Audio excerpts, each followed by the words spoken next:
gray and rain is more or less guaranteed to happen. But it's not like super horrible. I mean, if you look at that, there's so much to do, it doesn't matter. Yeah, it's UK. It's not going to be like blazing hot, but it doesn't look like it's torrential rain either, so should be all right. Anyway, we're live, everybody. We're live, so welcome to Brainfood Live on Air, episode 119, bringing it to you every Friday, no fail. And we've got a superb show for you today, something I'm really excited about. It never gets boring. How do we interact with people better? How do we build relationships in such a way that people don't hate us? I mean, recruiters have this problem. Residually, we have this issue. Nobody wants to talk to us. How do we actually make it so not only our contact is effective, but actually welcome? People might actually welcome having interactions with us, particularly those that are hard to hire. And we're speaking today specifically about software engineers. So we're very excited today to host that show and bring in some really cool guests who are, in my book, some of the best experts at doing this task. They've got some unique techniques in terms of building connections with software engineers, and I think we could all really learn from them. So it's going to be fantastic. Anyway, let's do a quick sound check as we usually do. I've changed a few things around in the background, so I actually don't know what works or doesn't. I think I should be live on Crowdcast, hopefully. So if you can hear me on Crowdcast, let me know. Just give me a comment on the sidebar there, say you can hear me okay. We are multicasting on LinkedIn, folks. So yes, I think I'm live. So give me a thumbs up or a thumbs down, or yes, Hung, that was an insightful comment. That was one of the emojis you can get. Yes, Hung, insightful. Let me know if you can hear me okay. That'd be cool. We are also on Facebook. I think that should be okay. I don't know whether that's true, but we should be broadcasting there. I don't think we are. Fuck it. Sorry, I shouldn't say that. Scratch the profanity. But yeah, we're live there somewhere. And we may even be back on Periscope. I think should have died, but I believe we might be back on. So let me know if you can hear me okay in all of those places. That would be good to know. Okay, we're getting a few people saying they can hear me okay, so that's fine. All right, excellent.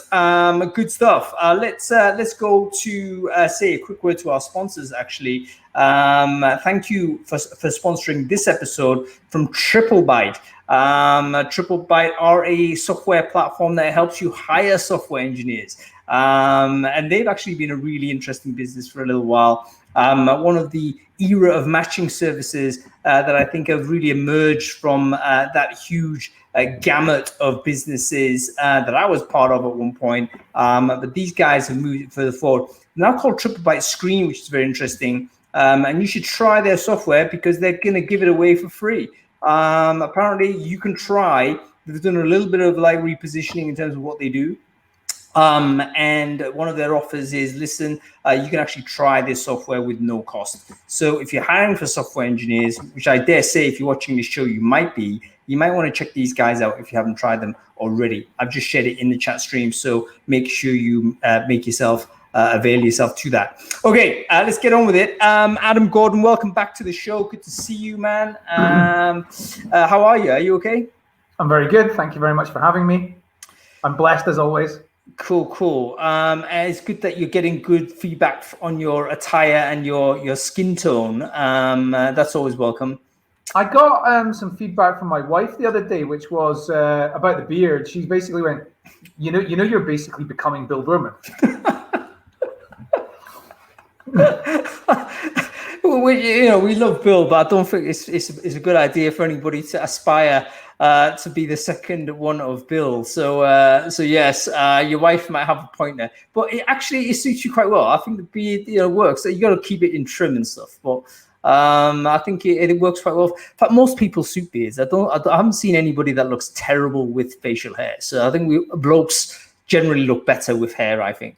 No, however, I've seen plenty of people that look terrible without a beard. So absolutely correct. Is that true, folks? I mean, is beard generally better, like unanimously among men? I think it is, and ultimately it has an impact because we're now all like all video zooming. We're all like doing all our communication this way. I think if it gives some like positive impact in some way, then maybe you got to think about, changing your appearance in some way. If you can grow a beard, you might as well give it a shot. Of the women in my life, none of them like this beard, and so that's a 100% negative. But this is mainly your wife, right? She married you. No, my aunt, my gran, she didn't like it either. My mom didn't like it.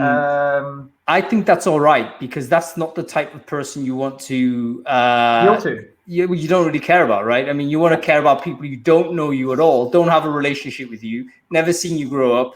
You're dealing with business people and all this type of stuff. I've never seen you, Adam. They're the people that opinions you should care about more. At some point, there's a point in your age where you want to look older, right? And facial hair like this makes you look older. And then it's probably a point that happens when you want to look younger. I don't know what age that is. Maybe about 50, something like that. I don't think we ever go back, because what happens is your face will start shrinking. So as a human being, as you get older, you get smaller and kind of weaker and all this type of stuff.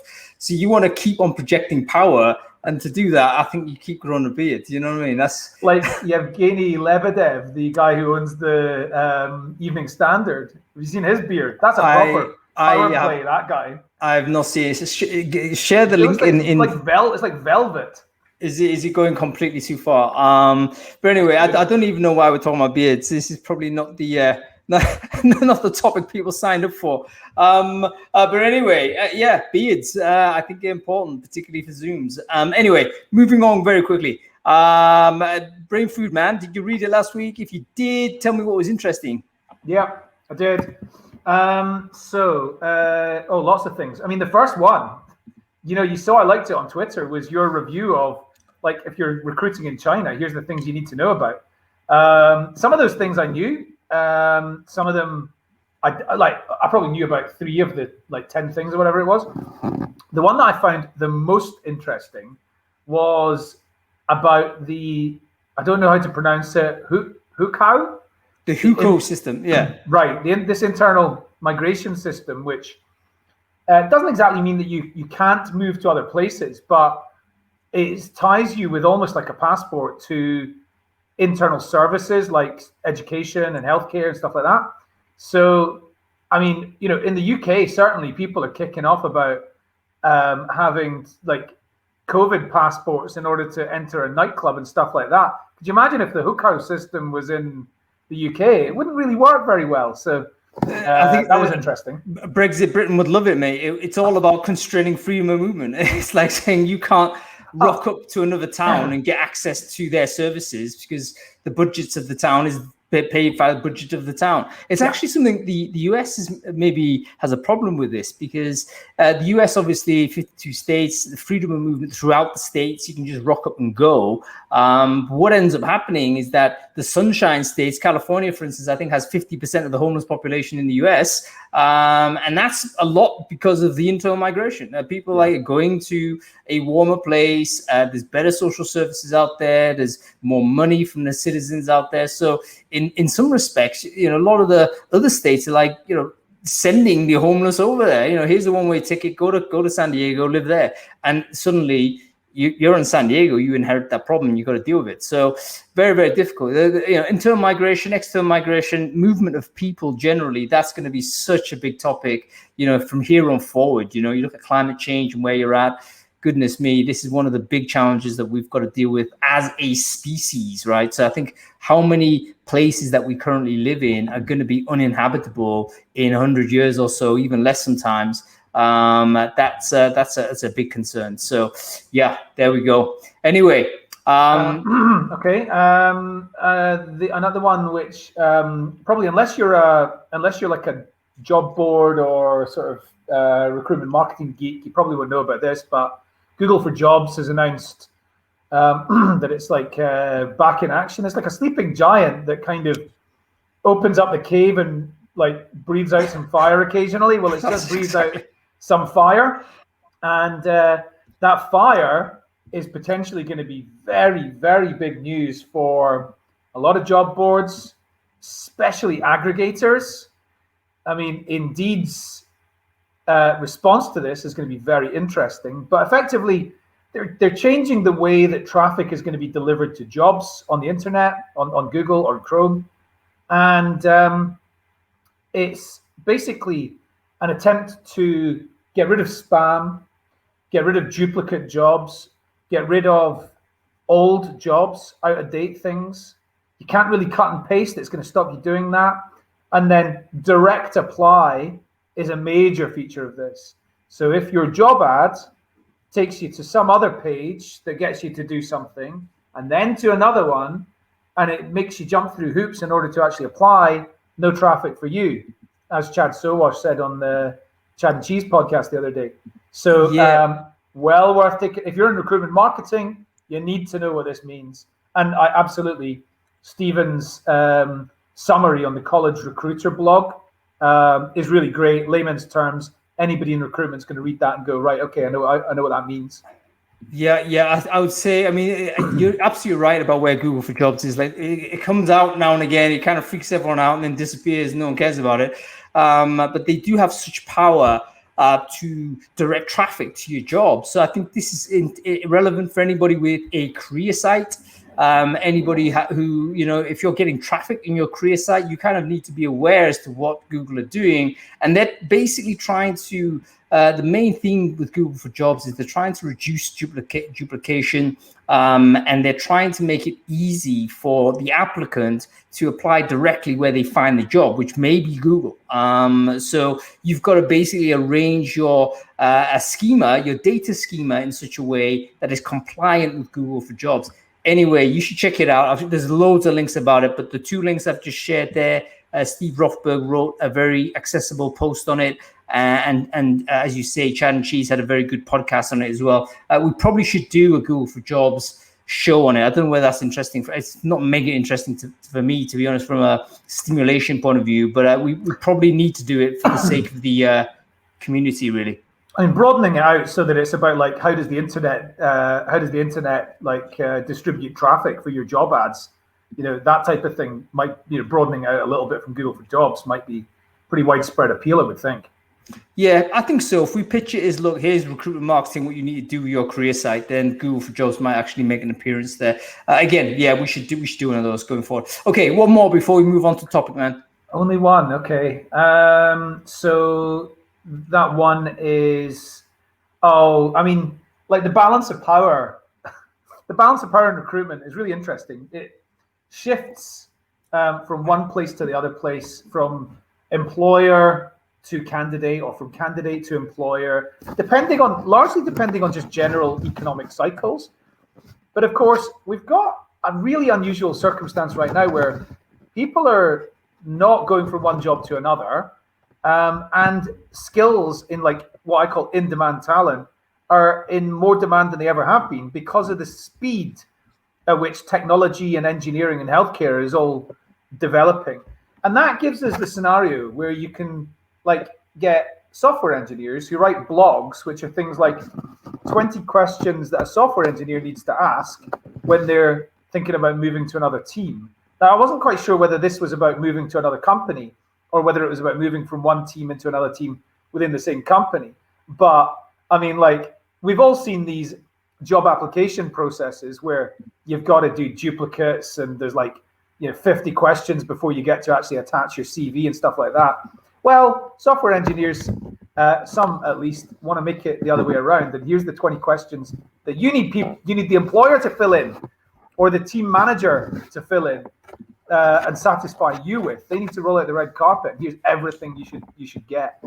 So you know what, that post, I thought that post was I think it was purely for a developer moving teams or whatever. It wasn't job related per se, but I think that it was a really useful tool for tech recruiters to take to intake meetings, because you can imagine, especially if you're new to your job, you don't quite know it, and you just accept what the hiring manager starts spitting at you, saying you need to have this, this, and this, but it might not actually contain the information that an engineer wants to hear.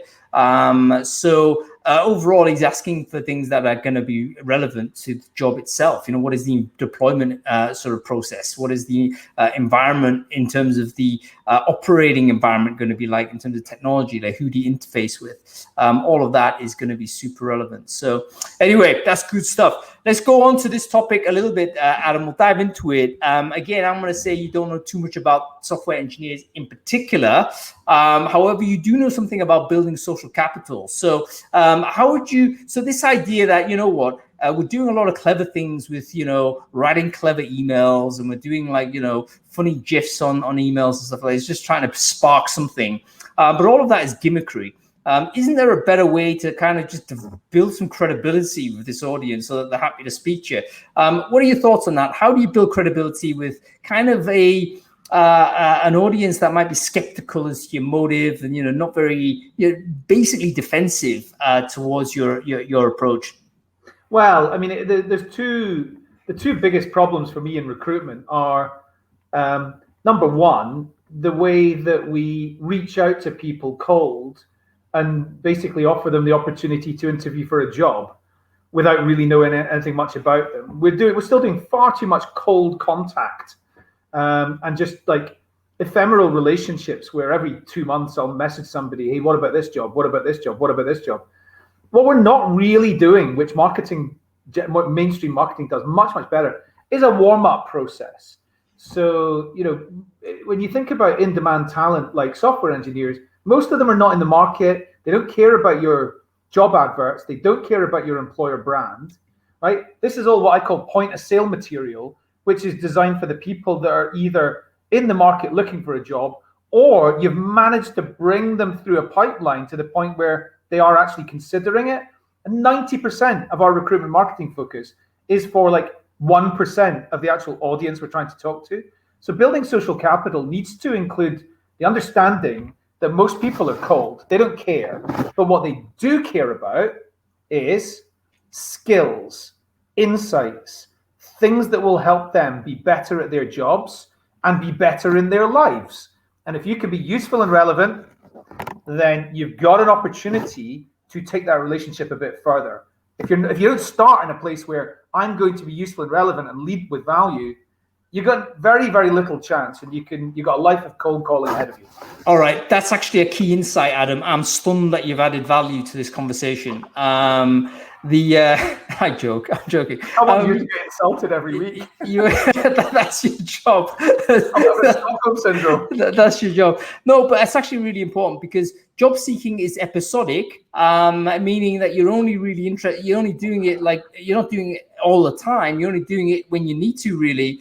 So if all recruiters are doing is talking job-specific content, you're bouncing off them. Of course, they're not going to be interested. In fact, they're just going to be annoyed because you've just interrupted them in some way. I've got a person right now who's he's got me on a drip campaign. He's trying to sell me some property stuff. I've never signed up for any property stuff. How does he even? He has no idea whether I'm interested at all in his services or when it is. He's literally got me off a database somewhere and just hammered me with it. Are you interested then? No, I have no idea how I appear here. I'm pretty around publicly, so I think data's just being piped into a database, and here I go. So it's okay, how much of recruiting is actually a way where we're misunderstanding how interesting recruiting or jobs are for this audience that is in high demand, therefore not always looking, very rarely looking actually. How do we build a relationship? We need to not be asking for decisions at this point. We need to build relationships. So anyway, let's bring on our guests. I think we've got lots of interesting people to speak with. I'm going to try and bring them all at once. This may be our new format, actually. So let's see whether we can get it all together. So we're going to bring on Wim Dammans, Alla Pavlova. Hopefully she is here. And I believe Iwan Gulenko is here also.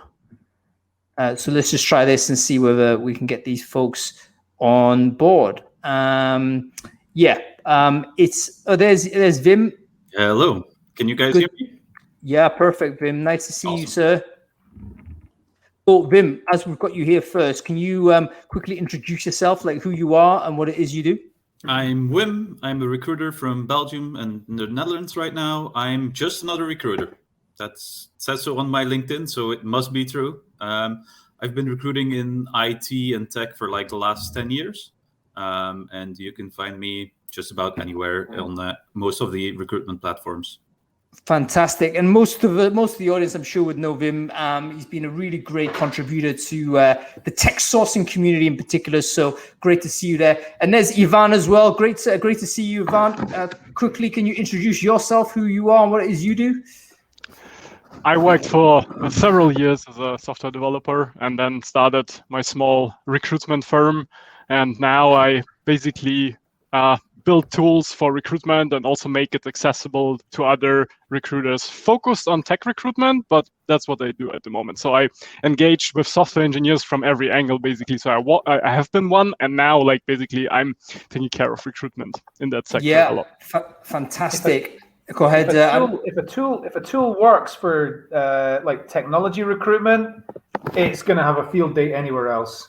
So it's a great place to start, because if you crack that, everybody else is going to want it. Do you think so? Because the technical people, they have the most stuff online. So kind of in a way, it's like the easiest to build tools for them, because you can like access GitHub, their blogs, their whatever. So they have the biggest online presence almost, I would say. So in a way, it's actually easier maybe. Or why would you think it's so hard? Like it can be immediately transferred. Because if you think about a typical recruiter, they're spending their time on LinkedIn, and that's probably where software engineers spend the least time. They possibly don't even have profiles there. So the content that's accessible that you're talking about, that's accessible to either highly skilled tech recruiters or people like yourself that have been software engineers, but your average recruiter can't access that information. And the second reason is because tech people are in such high demand that actually responding to your message is, much more of a rare kind of thing for them to do than it is for people in finance or marketing or HR or other business disciplines. So you might be able to find them, but getting them to talk to you is a little bit harder. Yeah, tell me about it. Well, okay. Well, we've finally got Alla on to join us as well. Sorry for those tech issues, Alla. Great to see you again. For the people who don't know you, can you quickly intro yourself? Hey, everyone. Yeah, my name is Alla. I'm a tech recruiter right now in 2 companies. So moving in between, I'm here at Riot Games. I'm based in the Netherlands. And I'm very excited to share some stories. Please remind me to share a story about the airport. So small teaser. Okay, wow, this sounds exciting. We might have to go there straight away, but no. Let's before we do that, let's just go and do a quick round robin on this. So the idea behind this show is to say, you know what, we're trying a lot of gimmicks. It seems to me to try and get developers to interact with us in some way, and over time, even though that may be effective, like in small doses, it just gets annoying and become cliche very, very soon, doesn't it? I just thinking, you know what, isn't there a way in which we could actually build some credibility with the community so that, they recognize who you are, they know this is how you work and all this kind of stuff, and they're more happy to actually have a conversation with you, particularly rather than just, respond to some crappy joke that's been sent on an email or whatnot. Let's go to you first on this, Wim.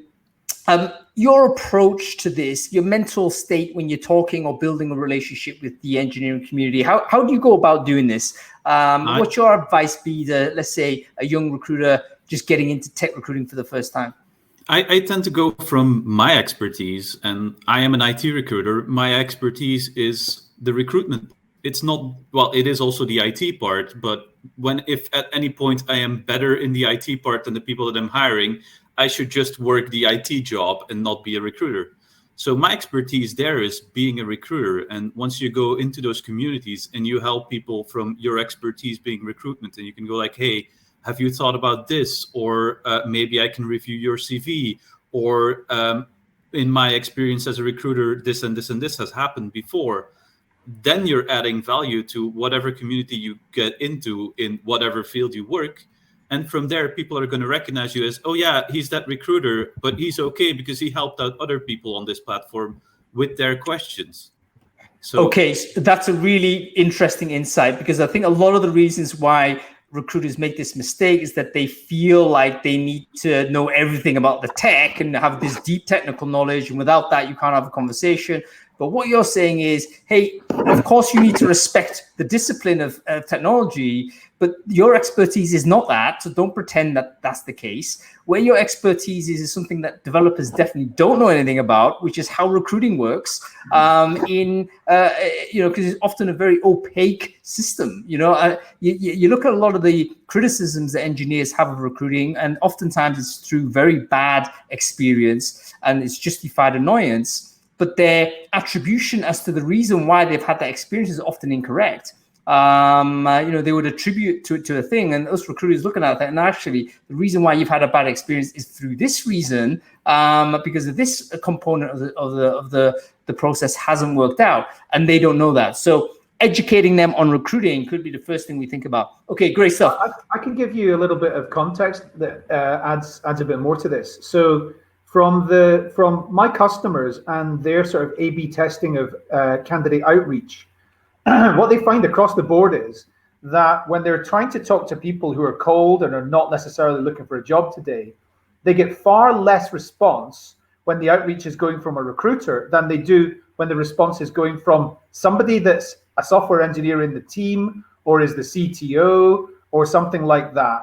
However, when the person is in the market looking for a job and they've got to the point where they're looking at job descriptions and things like that, they're much more likely to respond to an email that's been sent to them from somebody with a recruiter title than somebody who's like in that team, because they can ask the recruiter the exact questions around what's it really like to work here. And they feel like that person's going to be able to give them more info. They're the expert around what's it like to work here, what's the recruitment process like, all that sort of thing. And they could be vulnerable with that person, whereas they probably can't with the hiring manager. That's a really good insight again, Adam. Adding value once again. This is turning into quite a thrilling show for me. Do you remember if this was like just tech recruitment or any kind of recruitment? I'm talking about tech recruitment specifically, but we've seen it applied in engineering and healthcare as well. I think the idea here that the candidate may be more comfortable speaking to the recruiter than, let's say, your potential hiring manager makes sense. But particularly if you're very interested in looking for work, you might want to know about the salary, you want to know about the career progression, you want to know about all of those inside stuff.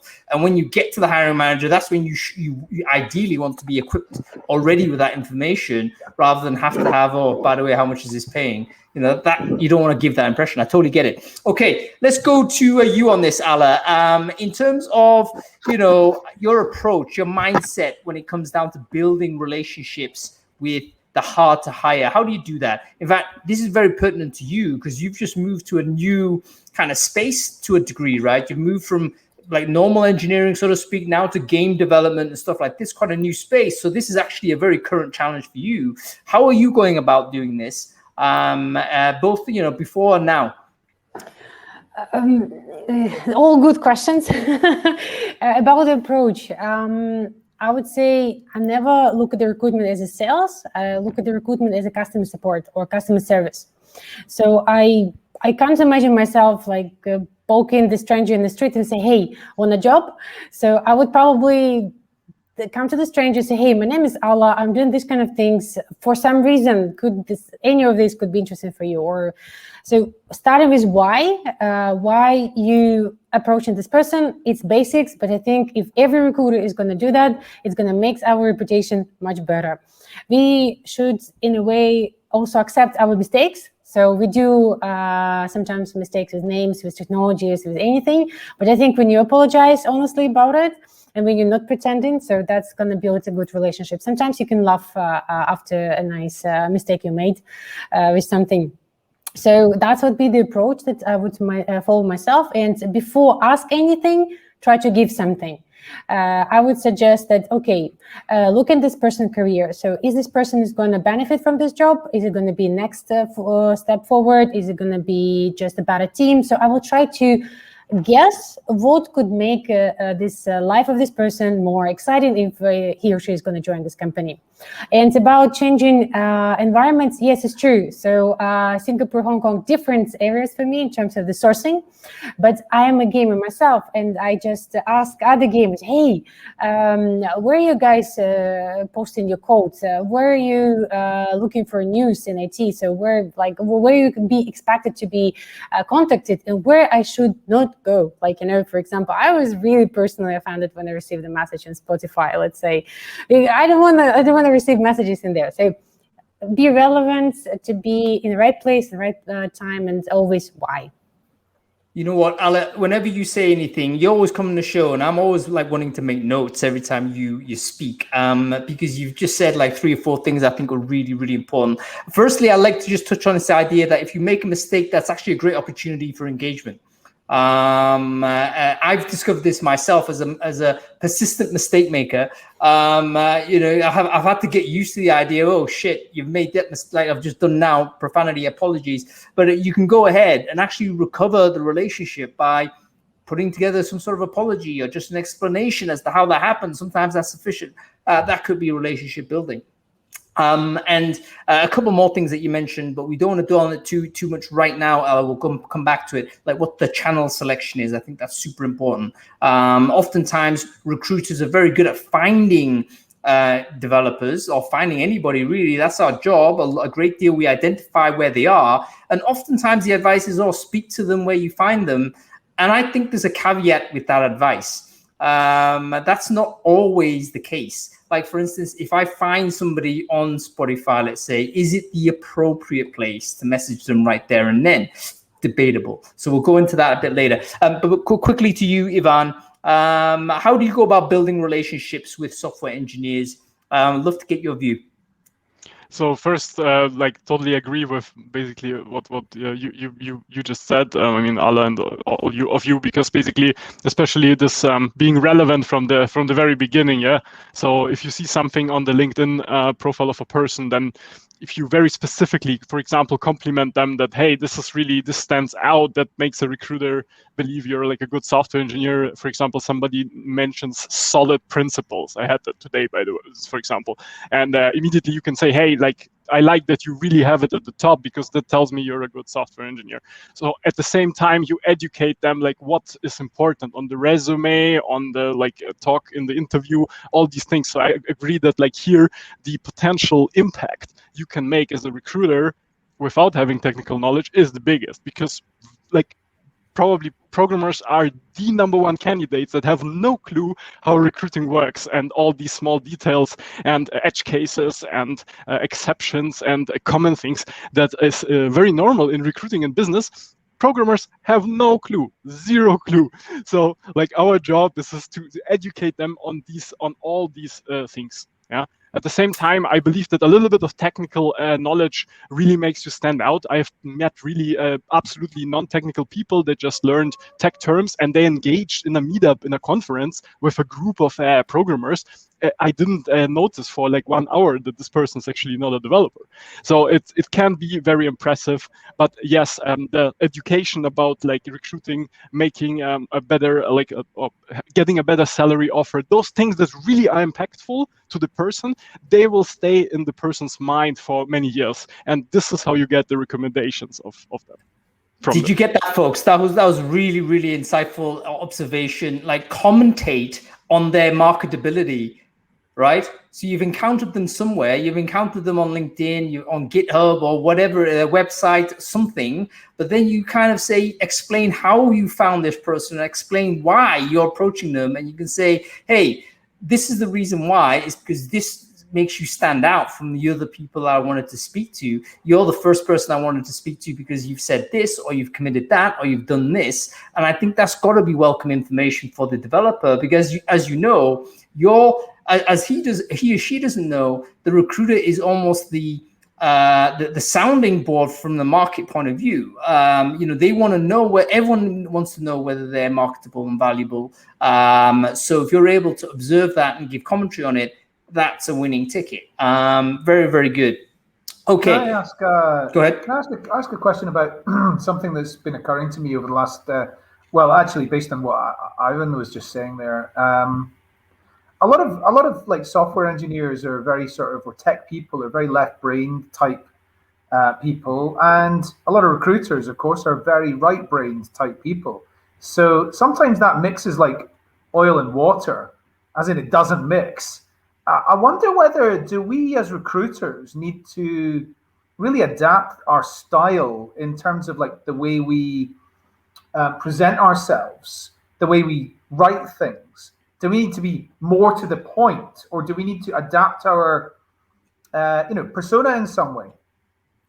I'm going to go with it straight away. Bottom line up front is very, very important. I think you should literally stay, and I think this is true for anybody. Our tolerance for time wasting is getting smaller and smaller and smaller.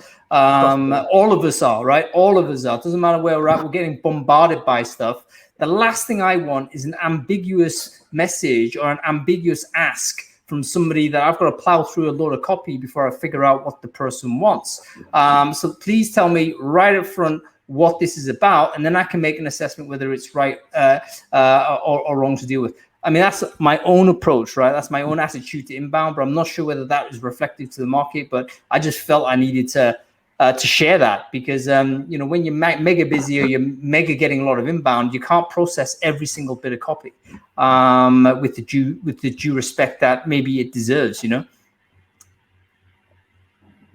else got any thoughts about that? I mean, I'm more left-brained myself, so but I noticed that most of it makes it easy to connect to developers for me, because if once you get into those memes, into those GIFs, you start understanding what they're talking about. You can just start messaging them on the whole. So, but I think like short and sweet most of the time is the best for contacting developers and IT people, because they're already getting bombarded. They're already getting too much messages. They do not want to spend 15 minutes on a phone before they know, oh, you have a vacancy for me. No, they want to know, like, look, this is the vacancy. Here's what we're looking for. This is why I think you're good for this. Do you agree? And can we make something happen out of this? Could this be interesting for you? And then I think like short and sweet and getting to the point as fast as possible, instead of spending 30 minutes messaging back and forth about how great their profile, like they're going to get bored and you're going to lose people.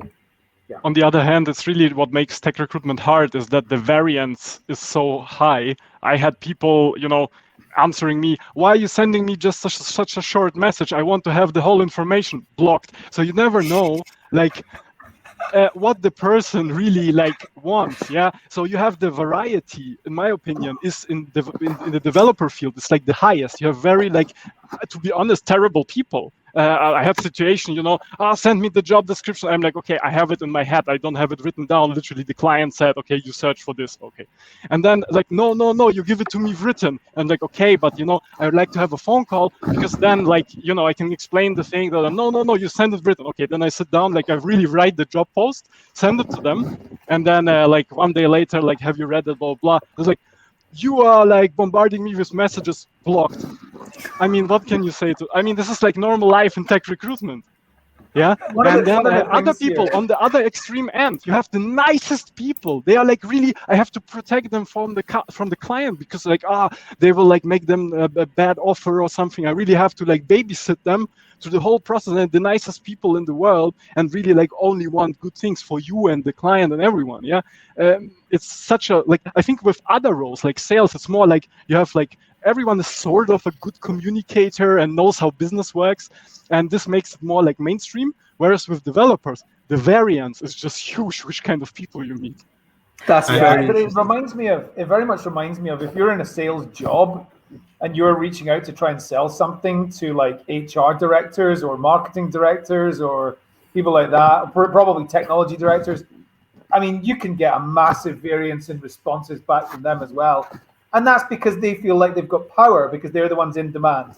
And in the case of this, trying to recruit tech people, they know that they are the ones with the power and they're in demand. If you're hiring people who are in much more, ready supply, they probably don't act like that quite as often. Is it too awkward to is it too weird to have a prior conversation as to how the conversation should take place? It's try and identify how this person likes to interact. Would that be too weird to do? I mean, you could use Crystal for that, couldn't you? crystalknows.com. You can go and take a look, right? Okay, I want to contact Ivan. What and it'll return back for me. Well, Ivan's going to prefer that you communicate with like 3 bullet points, no more. Or Vim's going to want you to write in paragraphs and give you all the information. So yeah, there's things that can help you with that. You can actually sometimes see in the summary recommendations for recruiters how to approach the person. Like, hey, don't write me this, don't write me that, don't approach me for that. It's like, reminds me Uber comfort. So I would like no conversations and I would like cold temperature. So I think that's the beauty of us working in IT and being the tech recruiters. Things are changing all the time. So I remember the times when JavaScript was only for front-end development. Now, okay, so it's for both. So and this is good. So that's why we A/B testing everything. I am sending out super personal, amazing messages, but the same. I've got like, hey, it's not relevant for me. Bye. Have you checked my profile? Yes, I did. Actually, I spent like 10 minutes at least crafting it and 20 minutes looking for it and etc. So I personally say that adapting is great, but still we recruiters can bring a lot of other things. As everyone mentioned at this panel, like we can prepare, we can help them, and we can set them for success. This is very important. So we can ask them, hey, what do you think we from our side can do, and also tell them what actually we are here doing together. It's very interesting about the variance. I want to just sit on this idea just a little bit, because a lot of people reading this or listening to this would swear down, hey, you need to personally craft every email or every message with very deep research and, spend, literally have a deep dive and craft it absolutely personally. And then there's other people, I think Alla and Ivan, you've just kind of indicated that sometimes you can do that, but you can still get a negative response, because actually it really depends on the person, and even in the moment of that person's mind. I mean, it could just be you've caught that individual on a bad day and they will respond in this way no matter how good the message is. So as a recruiter, you're potentially spending a lot of time that's going to be wasted. So what is the right approach to this? Is there no solution? I'm now beginning to understand why we do crank the mass message and all right, send it out to 100 people. I'm going to get 2 of them. 98 are going to be annoyed, but you know what? I've got 2 people coming back. Like, what other options do we have? I always say template the things that you can template, and then like personalize the things you need to personalize. Like the company that you're working for, you only have like 3, maybe 4 different ways you can explain what that company does. And that's something that you're going to template. And like the other things, like the things why you think this person is important, why this, like they get so many messages. Like if you're not going to get some form of connection with them and show that, hey, I am not like those 20 other people that have sent you a spam message today, you're going to end up with all the other spam messages because you are spamming. I mean, so didn't I read somewhere that you need to put 3 elements of customization in an email? That's the optimal. Isn't this marketing where you've got to put at least 3 indicators in the copy to show that you've done some research on the person, and that increases your response rate because at least you've put energy in, and the expectation is you might get some energy back. Do you subscribe to that view? And Adam, I'll throw you back into this as a potential person to respond to this. But all 4 of you, what are your thoughts on the amount of personalization that is reasonable for a recruiter to do? I've read that research. Oh, sorry. Go ahead, Adam. I saw you. No, it's fine. I've read that research. I think it's probably correct, but it's also what like personalization do you put in it? If you go like, hey, you are job title at company, and then repeat that 3 times, it's not going to give that much benefit because people can automate that. Like people have automated exactly that. And it's that fake personalization that you show. But you instead, if you go like, hey, this looks interesting because I see that you've worked at that company and you've done something the same or maybe at a lower level, then you're going to really personalize it towards a person. And then I could say 1 or 2 is also fine. I mean, the topic is building social capital, right? And I think the focus on this very first part of the funnel is of course important, but at the end of the day, everybody does it. So let's say there is a new tool that like puts in the like first name and company, and then like 100 recruiters use it. And then there's something fresh and new, and then you have an email sequence, like tools that send emails one after the other, and then candidates are like, oh, well, you sent a follow-up, okay, then I will answer. But then everyone on the planet uses those tools. So these kind of advantages will be competed away because the tools are accessible to everyone. This is the concept of software as a service, right? So that's why, like, I believe, and like we see it from very successful senior recruiters, they focus on everything which comes after the sourcing part, like the actual relationship building, the phone call. Like I met so many like older recruiters, they don't even know like anything else but a phone, like an email maybe, and they are really successful. Some of them like one-person agencies that bill like $1 million a year, like Rich Rosen, for example. Like they don't use any tools. Why? Because they get the recommendations from the people, from the candidates. So I think to stand out also as a personal brand, it's your leverage is in everything which comes after this cold approach. Yeah, you have the person on the call, you have the biggest influence at this moment. You can really like make like a memory in this person's head that they will never forget. And like people maybe should like train this more than the other part. I got a feeling no one's going to forget Ivan anytime soon, to be honest with you. You make a very good point, man. It is like recruiting is a job you get better at over time, right? Because your network builds, your credibility grows normally. You just end up becoming friends with a lot of people you interact with. And over time, that all of it kind of accretes so that you become a better recruiter. When you're starting, you're the worst recruiter. You're at the worst moment of your recruiting career is when you start. And it's the hardest moment. But you said something really interesting, Ivan, which is you should, when you do have the opportunity to do a one-to-one dialogue with a hard-to-hire person, you need to spend time there. Like, don't rush that. That's not something that you should like shoot through because you're busy, you got another call. No, you should actually have a lot of time set aside because that's a rare opportunity for you to build social capital. Sorry. Yeah, I would like to add also on the personal branding recruitment. So you probably know Enrique Heidelberg. So he's one of the recruiters. He can greet and say a couple of words in every language that the candidate he's interviewing, every literal language. So, and I think it's amazing. Candidates love it. And so he builds this from the very first call. And I saw other things when the recruiters were standing out a little bit because they tried to make it more personal, more customed for the person they are dealing with. And this is going to bring us to the situation when candidates start trusting us and they remember us. I think after we did something for them. For example, in my strategy on the networking with software engineers is to participate in their communities. I invite them to be speakers for the companies I work for, ask them how they do, even when I don't have a job. So I will be transparent. I do have reminders in my agenda to ask some of the people about how things are going. Because if I had a short conversation about future potential job and a future potential company, I will tell them, hey, let's catch up in 3 months. Let's catch up in 6 months. And in this moment when I'm talking to the person, I will already make an invite in my agenda. Because you can hire people after a couple of years after you spoke with them. So, but yes, just try to stay connected through these social notifications. Oh, you've got a dog, you've got a kid, you've got a promotion, you've got something else. Just generally, not because you care to hire this person, because you're interested in this person. Yeah, so a couple of things there. So you got to have this CRM mentality, don't you? When you're putting those reminders in, Alla, you spoke to this person, they're not ready to move, that's fine.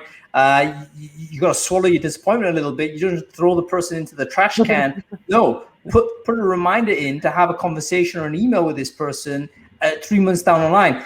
even if you decided to pre-schedule something, I think that's okay, because you might forget at the moment, but it doesn't take a long time to just write a quick message immediately after and say, and schedule it for 3 months. Just for myself, at least for myself, yeah. Yeah, and just say hello and make sure you budget time for that. Like, one of the things in recruiting is that it's one of those jobs that, you can spend all of your time on any aspect of the job, right? Whether it's over customizing emails or whether it's spending huge amounts of time sourcing, always one more candidate, whatever, but you need to budget time for relationship building. If you have 100% of time, you need to stick 25% of that relationship building, not transactional in and out. It's building relationships with the community you care about. Okay. Moving on very quickly. Oh, by the way, folks, if you have any questions for our panel, please use the Ask a Question feature at the bottom of the screen. We're going to get to them in a moment. Okay, let's talk about sort of getting into those communities. There was somebody who messaged me on LinkedIn, and they were saying, "Oh, I'm very excited about this show, Hung. I want to learn about how to infiltrate these developer communities." And straight away, I was thinking, my friend, that's a wrong attitude. But I do get what you mean. I do get what you mean. But let's change the language and let's change the mindset, because you're not going to go in here under surreptitious circumstances per se. But let's talk about this. There are spaces where developers talk to other developers. They don't want necessarily to talk to recruiters in there. We know this. But how can we be present into those spaces in a non-intrusive way? Is there a technique to do that? Ivan, go to you first with this. So if you invest time, so it's all about skin in the game and being involved, and also sacrificing your time. I've spent the majority of the first 3 years building my recruitment agency, spending in meetups and conferences, partly because at that time I was part-time still employed as a developer. So it was a double whammy in a positive way. But this if you go to conferences or physical events, this will be not seen as intrusive, because you're really investing time, right? About online communities, it's a bit harder, because you can't go on 40 Slack channels and spam there, this is a bit then not okay, right? So there you have to probably have some online strategy and read the stuff and comment on the stuff in a sensible way. So this is a bit harder, I would say, and maybe other people have a better idea how to do this with online communities. No, quick summary then. Basically, in-person events, go and attend them. Spend some time and effort going to attend developer conferences, learn about the environment. It's actually quite interesting. It's a super interesting thing. So figure out what's going on in that industry, in that particular programming domain, and that is going to help you anyway in terms of your future conversations, but it might also enable you to have connections with people who turned up there. And you can imagine it also gives you material for future conversations, right? You can say, hey, did you go to this conference? Did you see that talk and stuff like this? That's great mileage, great credibility. Okay, and go to you. Maybe one small point, people underestimate this power. It's basically writing a book or writing software as a service product. Your relationships are similar. People don't understand this quite. So as you said, in the beginning, you are nothing, yeah, but then you have the relationships, and then you really, you almost have capital, the relationships, they are truly capital, because people remember you and so on. And yeah, just wanted to add to this that I believe many people underestimate this, that this is so important. Yep. Absolutely. Wim, let's go to you on the online side. We talked about, Ivan was talking about the in-person, show up, commit, show that you're putting that energy in. But I think you've been particularly good in interacting with developers in online spaces where, traditionally recruiters are not comfortable. Can you tell us a little bit about how you've done that and what your approach has been there? First of all, be honest. Be honest to people that you are a recruiter. Don't try to hide it. On Reddit, for example, I even have a tag after my name in certain subreddits, oh my God, it's an IT recruiter, run away now. Where I set that up with the moderators, where I said, look, I want my tag to be that I'm an IT recruiter, so people know that, oh, this guy is a recruiter. And be honest about it. And always work from your expertise. If you see topics come up about salaries or new jobs or HR stuff, which is your expertise, you can go oh yeah, sure, I'm that IT recruiter guy. But don't push jobs. Don't push people into jobs, and show that you are not like all the other recruiters that are spamming with job vacancies just go like, oh no, I'll help you from your expertise. And then like the next time they go like, oh yeah, it's Monday morning, my job sucks, I need to go somewhere else. They're going to think like, oh yeah, there was this one online recruiter which was like really helpful and he wasn't very pushy and he's in my neighborhood. I should send them a message like, hey, do you know anything? Can you help me with anything? So use always leave a platform better than you found it. Don't just add your jobs on it and consider it a job well done. Like pay for advertising if you really want to do that. Or if you really want to post your jobs, post them in the communities where they're made for it. Like certain communities, online communities have discussion threads for specifically here you can post your jobs. But be better than the average recruiter and just be better than spamming your job out and helping people inside the community. And be honest, like you're a recruiter, you're not hiding undercover as a techie going like, oh no, yes, I have years of experience in Java. Do you want to have a job, by the way? That's not going to work.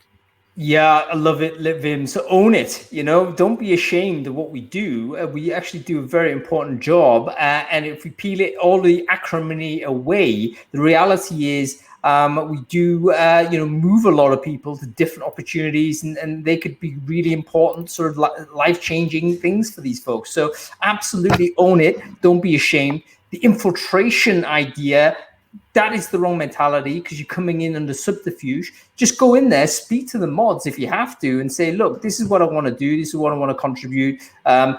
Developers have a lot of concerns about how they are treated by recruiters, how employers perceive their marketability, how they get assessed. It's a big issue. So here's where you can support. Here's where our insight is going to be valuable. And Vim, I agree, Adam, absolutely. The brilliant quote. The mental attitude is leave the community in a better state than it was before you leave it. If you come in there just dumping your jobs and then disappearing, who's that helping? That's not helping anybody. Okay, go to you on this one, Alla. Thoughts on this? Online spaces. I think you've been actually good at creating some of these spaces, never mind just going into them. So there's another technique. Rather than going into a pre-existing space, you can actually create a space and invite people towards you. Can you share us a little bit about some of your work there, Alla? Yeah, exactly. So I've tried joining and I understood that I really can't contribute that much, only by bringing other people to join this community, so just to make it bigger. Then I decided, so creating own communities, engaging people to discuss the topics that they like, and I can facilitate, so I can actually use my skills the best, organizing, engaging, helping people to connect. And it works great. So right now in the Slack community that I'm organizing in Amsterdam, so I have more than 200 people, and these are the active members, people who are talking to each other, going to hackathons together. So actually, hackathons, there's also the places where I recommend companies to invest the time to put your team there, like help these people be the sponsors. So have these young potential great talents with some, money or great mentors that they can learn from. Other things that I also found super helpful is to conduct surveys among developers, and I still owe some of the reports, but if someone is listening, I'm working on it, and then share. So developers would like to know where are the best jobs, where are the best companies, what is the salary range, and I surveying, like getting the information, sharing with them the benchmarks, they actually appreciate it. So. And if you join the community that you really like, you feel you want to post the job, reach out to admins, ask them if they're okay if you create a channel that you're going to moderate and you're only going to be put the relevant stuff and you promise to keep it nice and clean. So that's also one of the things you can do. Great advice. I mean, every significant community that identifies as a certain type do care about career progression in jobs. So, but oftentimes, the moderators aren't going to be experts. Why don't you offer to moderate a sub-channel to say, I'm going to deal with the job side of it. I'm going to help everyone in this community get better at their marketability, and I'm going to control that. And once you've got that sort of position, that's a really powerful position in terms of your ability to recruit those folks, or at least be the prominent person that they would go to if there's ever a need to do so. So super interesting. And by the way, surveys are a brilliant way to do something cold that can still add value. You're not sort of asking people to do too much, but you're already offering something in exchange for what they're offering, rather than say, come into my pipeline, we're going to do this. Okay, folks, we're moving really short on time, so I want to quickly touch on geographical difference and cultural differences. We're now living in a world where it looks like a lot of work is being shifted online, particularly software engineering. Actually, if you look at what software engineers are looking for, flexibility has always been very, very high as a priority. That may now be very difficult to negotiate away post-COVID. So we're suddenly, as recruiters, having to deal with engineers from different parts of the world. Is there without segueing into cultural stereotypes, but is there slight differences in terms of how we address engineers from different parts of the world, and do we adapt our game accordingly?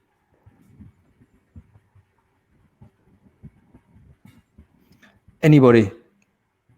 No idea. That's okay not to have an idea. It's fine. I can take it. So I would say not that much. Relevance will be relevant everywhere. So approach, personalization will be also relevant everywhere. Being nice, being kind, care about the person you're talking to. Maybe some things that you don't put in your reach out, that's something you will look into, and things you're not asking the person on your first call. I will be mindful a little bit, but that's probably will be international worldwide approach. I think that's there is a case where you can say there's an international engineering culture, isn't there? So even though there may be like individual styles of communication that might be different, there's almost an additional community that engineers might identify with more so, based, let's say, on the programming language they care about, or based on the sort of companies they prefer to work for, and so forth. Okay, folks, we're coming to the end of this, so we need to just go quickly hit these questions. Let's go to these now. We're going to go with Angela Aleski. She's asked, okay, first contact email, what to write in your email subject line. So we're talking about a situation where it is first contact. There's no prior. You don't know this person. You need to establish contact. What do you put in the subject line?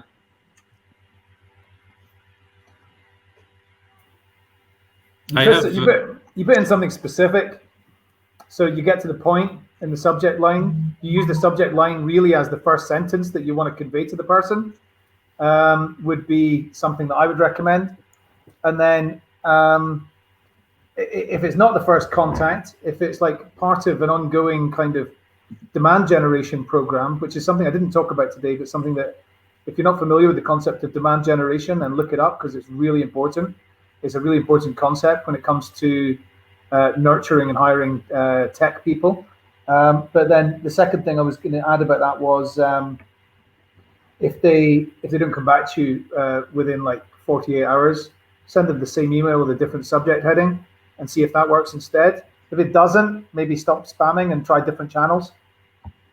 Yeah, so there's a follow-up mentality, which I think sometimes is required as well. And this is a very tough one, simply because you don't want to be overly persistent, but sometimes these things do get missed, of course, and sometimes people forget to respond immediately, and it's not necessarily unwelcome, even though you have to take the risk that sometimes it is going to be unwelcome and you might get some stuff back at you that is less than pleasant response. That unfortunately might be the name of the game. But anyway, email subject line, got to be specific. I'd also suggest sometimes adding the person's name in it is usually a good way to get an open, simply because it demonstrates that you've actually checked it out. And it's quite hard to do a mail merge with a kind of a subject line in it.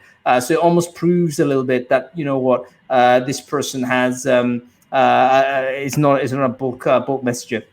Okay. Sorry, in gaming, I will just add quickly. In gaming, sometimes you can hit the conversation. So you can say, hey, I think Warcraft is better than StarCraft, or I think this game is better. So you make people in a competing world curious to respond to you.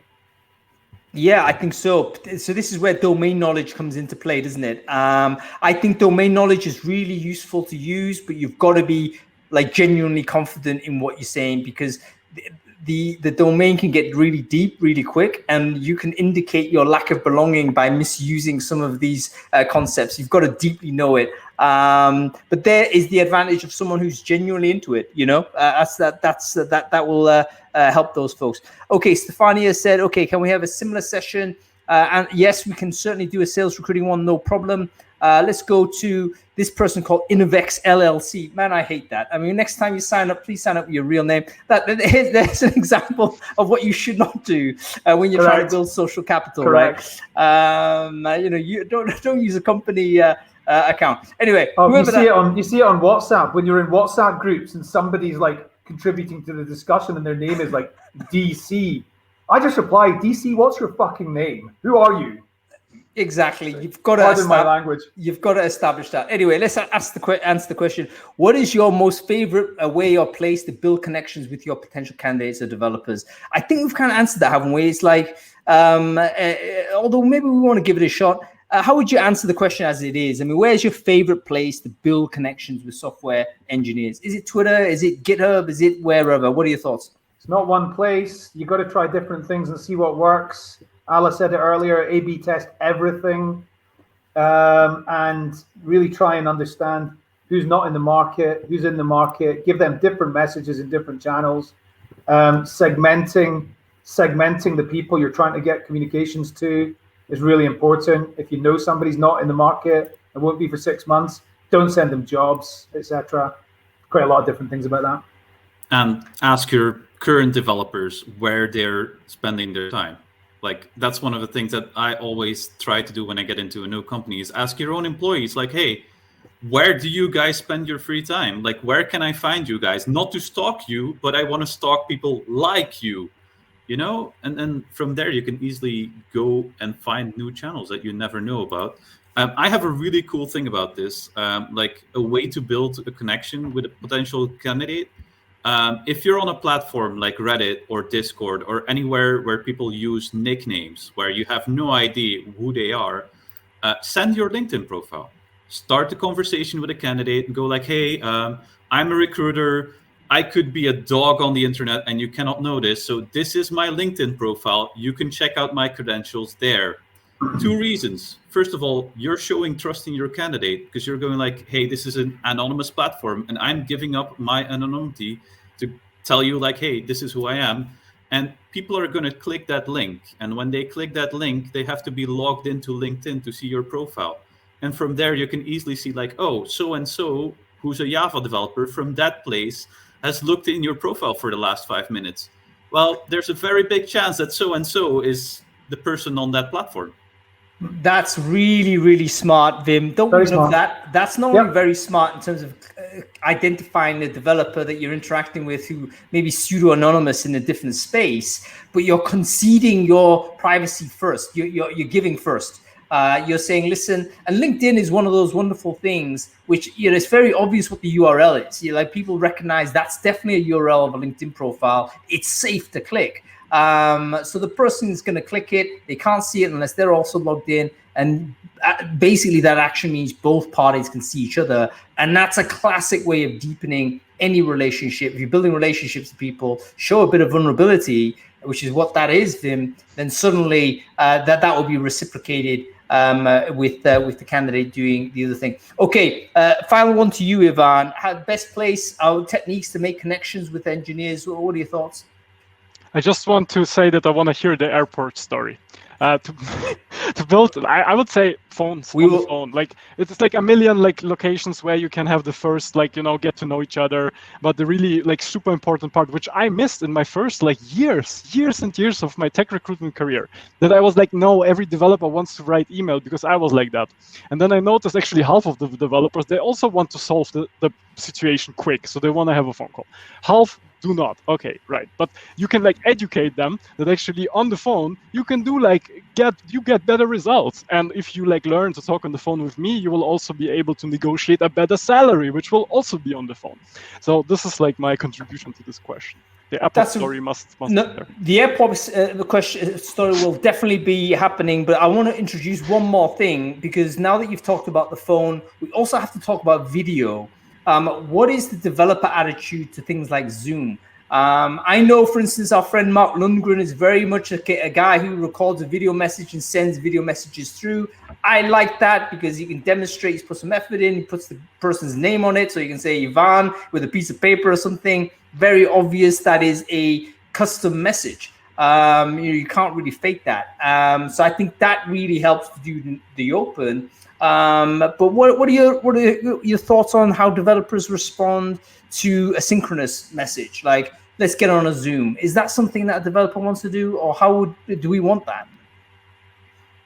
I think the weapon of like audio is stronger than the for some reason than video. I cannot explain it. It's maybe, I don't know. It's stronger for me. But yeah, asynchronous like involvement, like you prove that you involve time. That's always, you need some kind of proof of work, you know. So it can be a video or something. I mean, proof of work. A key principle in marketing is the more choices you give somebody for how to interact with you, the more likely they will interact with you. So, you know, if you give somebody 4 options for what to do next or how to get the information from you, more people are going to get that information. It's as simple as that. Yep. Cool. All right, Alla, let's hear about the airport. Yeah, before the airport. So with the platforms, you have to be also careful, because I had the situation when engineers didn't want to have a call like in Zoom because of some privacies, etc. Something the company is saying, and it's definitely, you know, you given options, it's going to be a good idea always. Airport story. So I was in the airport telling the candidate about the job, you know, how exciting it is. So because my approach is the story. I want to tell the story about company, how I ended up, and what the person is going to gain.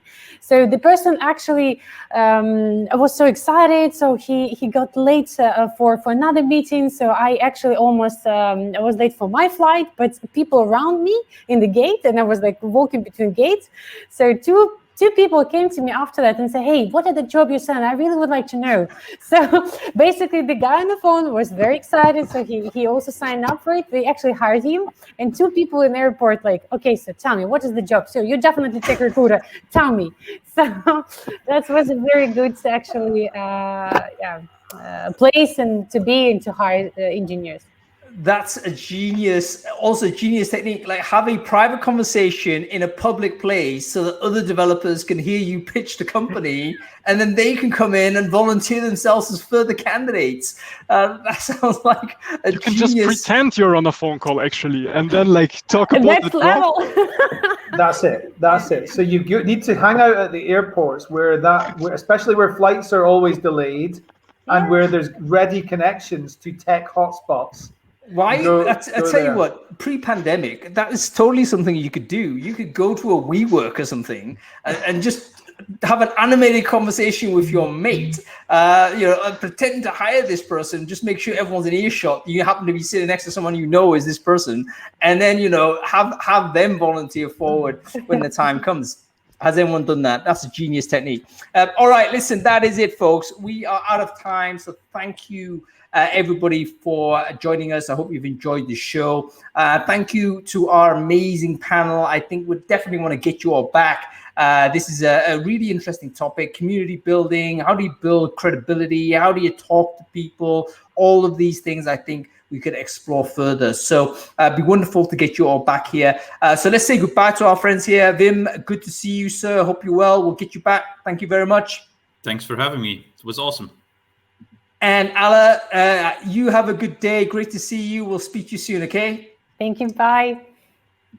And Iwan, great to see you, sir. We'll get you back on the show, no doubt. What an interesting conversation. I really enjoyed that. Didn't we all enjoy that, folks? Let me know in the comments whether this is the type of show you want us to do. By the way, by bringing 3 people on, I'm always concerned that everyone might not get the chance to speak or whatever. I tend to speak more when there's 3 people. I don't know why. So let me know whether that's better, or should we do like cycling people on and off? So you let me know which one you prefer. Anyway, Adam, I know you're late for time, so I just want to ask a quick question. I loved that show, by the way. I thought the guests were great, and hopefully everybody got some good stuff from it. But you know how, I think in recruitment, recruiters are the new software engineers, are they not? Like, it's harder to hire recruiters than anybody else right now. So it's impossible. I'm genuinely thinking I'm going to set up a rec-to-rec business with the sole purpose of placing rec-to-rec consultants into rec-to-rec businesses. Mate, how about that? That's meta, is it not? That's like so. I don't think that's going to succeed, but I want you to do it. I really do want this to happen. It'll be a glorious failure. But to be honest with you, I've seen the same. I mean, obviously, I post jobs for free on who's hiring on the various newsletters. That's it's taken over my day. It's like I can't do it anymore. So I'm going to launch a job board. I've just been accepted by a company called Palette who are doing like a job board thing. That's going to be one way in which I can help, I think. There's another idea I've got. Actually, check this out, Adam. I'm thinking, this is like for TV purposes. You might be interested in this. What if we interviewed a candidate and we charged employers to come and watch this crowdcast, and they had to then offer the candidate in a competitive type of method? So we can say, look, you're looking to hire a recruiter. We know, you and I know loads of recruiters. Great. We're going to identify a recruiter that's actually looking for work. We're going to interview them for you, so you don't need to do anything else. So you can actually see on screen how this person behaves or whatever it is. And then on the day, you need to make the offer. Wow, amazing. Yeah, like a proper like online, it's like QVC. Yeah. QVC. That's right, reverse Shark Tank, exactly that. It's like, I think it'll be good TV. I think it'll be quite funny. But at the same time, I wonder whether it might solve a few problems. Yeah, Joe, I think Hunk's talking about for recruiters rather than for software engineers. Right? No. This is purely eating our own for sure. It's like, okay, you're a recruiter, you got to be up for having a conversation, right? So, all right, you're on here. The good thing for the recruiter is that person will get offers, right? So if you're on the market, you can't be asked with all of this, interacting with people. Great, we're going to guarantee you some offers here. And if you're an employer, you're saying you can't hire anybody. Well, here's a candidate. You can make an offer to them. The thing is, you can't release the name of the interview subjects until the interviewee, until it's the show. It's just got to be, you turn up to find out who it is, because otherwise people get poached before they turn up on the show. And then there's going to be loads of no shows. We'll just have to. Not turning up. Is Sarah there? No. Is John there? No, they've all been poached already. That's a good point. But I reckon that's doable. I mean, ultimately, we can move faster than the market. We can literally set it up and say, boom, we're doing this. And then anybody who wants to come in, they can come in. But you need to offer this candidate. And to be honest with you, a lot of interviews are not necessarily about assessment of your capability per se, like how much can you actually assess during any sort of interview scenario. It's about your personality, your communication skills, how you interact, how you talk through your experience. We're able to interview people for that, figure out who they are. I think that the two areas that are going to get the most demand right now are, well, three actually, probably recruiters, people filling jobs, but recruitment ops and recruitment marketing people. Right. We're doing it. That's happening. Well, I'll figure out a way this happens. I think it'll be good TV. The primary motivation is I think it would be quite good TV. I think it'll be good to watch. This is a YouTube thing, right? Yeah. I don't know whether we do it on Crowdcast or not or whatever, but I think it needs to be done. All right, listen, that's about it. Let's move on. Have a good weekend, everybody. We're back next week, by the way. If you like this chat, follow the channel. We're going to be talking about remaking candidate experience post-pandemic.